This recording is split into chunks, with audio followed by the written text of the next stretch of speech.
You know that moment when you realize you've been holding on to something that's already fallen apart. That was me just a few weeks ago, standing in front of him, crying my eyes out, screaming for answers that I didn't want to hear.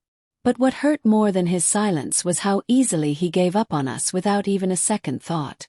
My name is Emma, 32, and I'm about to tell you how I ended up questioning everything I thought I knew about love, trust, and the man I had married. 7 years. That's how long we had been together. 7 years of shared dreams, a beautiful wedding, and a house we picked out together. At least that's what I thought we had. When we first met, it felt like fate. I still remember the first time I saw Mark at that party. Tall, charming, the kind of guy who made you feel like the only person in the room. He had this energy about him that was magnetic. We clicked instantly, and every moment we spent together seemed like a page out of a romance novel. He'd call me every morning just to hear my voice. We'd spend hours talking about our plans, our goals, our future. We had this rhythm, this understanding. When we got married, it felt like the start of the greatest chapter of our lives. But now, as I stand here, I wonder how it all went so wrong. A few months ago, everything started to shift. Little things at first. The late nights at the office, the missed calls, the lack of attention. At first, I told myself it was just work stress. I'd be patient. I'd try harder. But it didn't stop, it only grew. Mark, once so loving and present, seemed to vanish. I tried to talk to him, to reach out, but he'd just nod, say it was nothing, and go back to whatever was occupying his mind. It wasn't like he was doing something wrong. He wasn't cheating or hiding anything dramatic. He was just absent. Emotionally, mentally, physically. It was like I was living with a ghost. I told myself I could handle it. Could fix this. So I did what any person who's desperate to save their relationship does. I changed. I bought new clothes, new makeup, changed my hair. I tried to keep the spark alive. Planned date nights.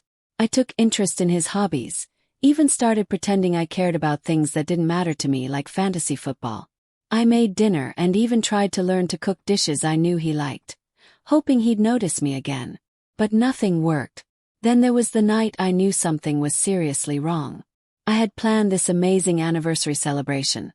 We'd been married 5 years and I wanted to do something special. I made reservations at that new French bistro everyone was talking about.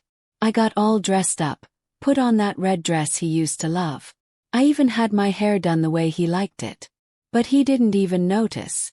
He came home late, not because of work but because he'd gotten caught up playing his video game again.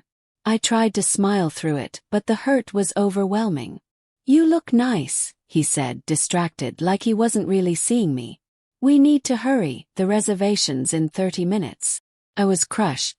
My heart sank right there in the kitchen as I watched him shuffle around like it was just another normal evening. And that was when I knew. I was invisible to him. The night didn't go as planned.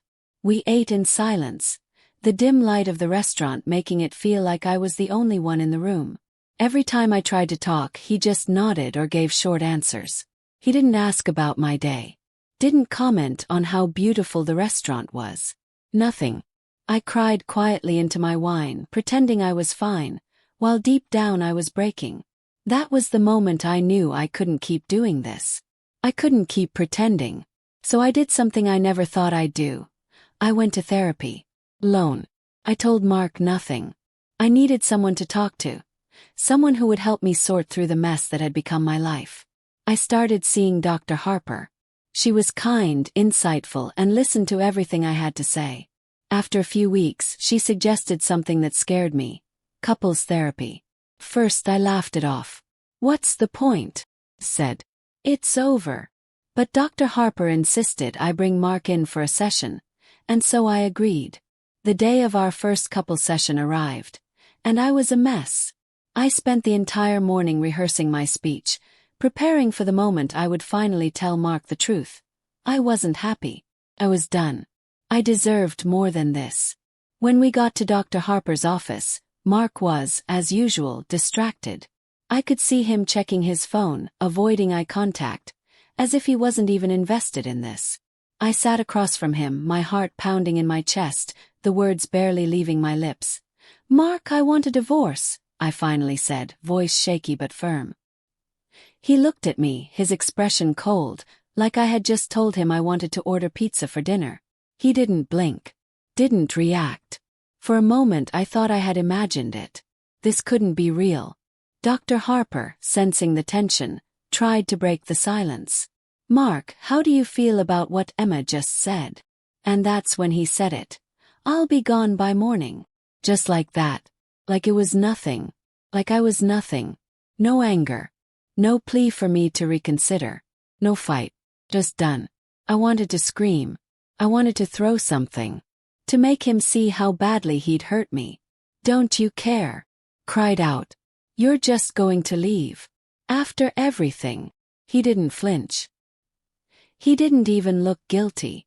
"I already packed," he said. "I'll be out by morning." I was completely stunned. My world came crashing down. I expected emotion. I expected him to fight for us, even if just for a second. But there was nothing. Just this hollow emptiness that filled the room. The rest of the session was a blur. I don't remember much after that. Dr. Harper tried to talk to him, but Mark barely engaged. His answers were so detached, so distant. I couldn't believe this was the same man I had married. It was like he was already gone long before I ever even realized it. When we left the office, there was no confrontation. No final words. Just silence. The kind of silence that suffocates you. The kind that makes you question everything. That night when we got home, Mark did what he always did. He grabbed his things, went to the couch, and started playing his game like nothing had changed.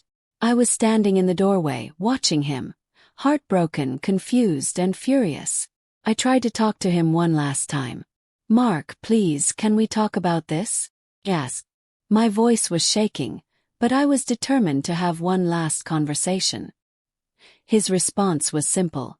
"What's there to talk about?" I couldn't believe it. I had given everything, and this was how he responded. I had cried, pleaded, and he just shut me out. I was nothing to him. I was a problem to be solved. And when I said I wanted a divorce, he had already checked out. He was already gone in every way that mattered.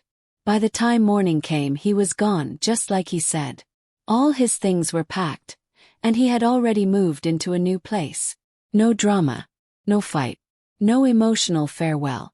He was gone. I don't know why it hit me so hard. Maybe it was because I thought I was the one who had control.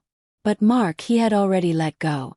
I was the one who was still stuck in the past, fighting for something that was already over. And that's the hardest part of all. The hardest part was realizing that I wasn't just losing him. I was losing myself too. I had spent so long trying to hold on, trying to fix something that wasn't meant to be fixed. As the days passed, I tried to move on. I threw myself into work, into new projects, into my own life. But the silence in our house was deafening. The emptiness of his absence hit me at the most unexpected times. And every time I thought I was healing, I realized something more painful. I wasn't just grieving the loss of our marriage. I was grieving the person I had become while trying to hold on to a love that was never really there anymore. Mark moved on quickly. He started dating someone new. Someone who seemed to have all the qualities I had lost. The worst part. He seemed happier. But maybe that was the wake-up call I needed. I had spent so much time blaming him, blaming the situation, that I never stopped to look at myself. Took me a long time to understand, but I finally did. He wasn't the problem. The problem was me. And that's a hard pill to swallow. But I'm swallowing it. And I'm learning to breathe again.